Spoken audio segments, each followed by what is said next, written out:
Hi, I'm Catherine French. I'm the director of the Danforth Museum of Art in Framingham, and I'm very pleased to be hosting an exhibit called African Americans Seeing and Seen, which we borrowed from the Babcock Gallery in New York.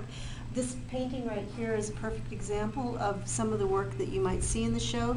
It's called Union Refugees. These are refugees from the Civil War who are making their way back home, and as you can see, African Americans were very much part of society at a certain period of time. They were very much part of how people saw American society, how African Americans learned to see themselves.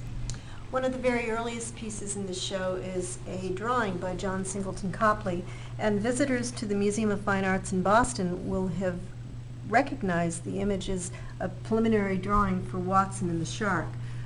Those who are looking at the final painting notice that there is an African American who's very prominently placed.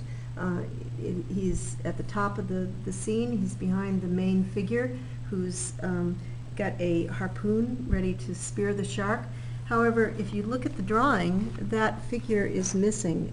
It is a white figure. So this means that the artist consciously placed a black figure. He was really saying that this figure was part of society at a certain period of time, and it was simply a matter of visually placing this person in the scene, and it was a conscious choice to place this person there. This happens again in many of the images in this show, and I think it's important to note that it was from our very earliest colonial days that African Americans were part of American society, and something that artists tended to visualize when they presented that society.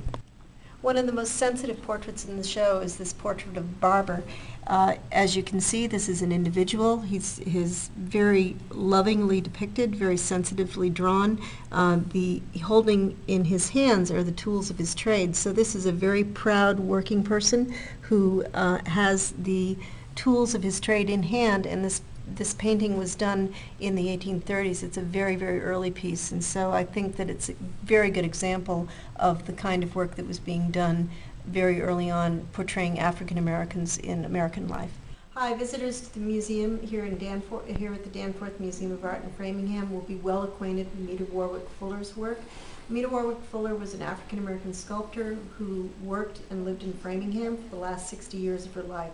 She was also a very prominent figure in the American art scene. She studied with Rodin. She was a significant member of the Harlem Renaissance. She was a very good friend of W.E. Du Bois, and she is someone that people are looking increasingly towards when they're considering the role of women in sculpture, the role of African Americans in sculpture, and an understanding and an increased and growing interest in representational sculpture.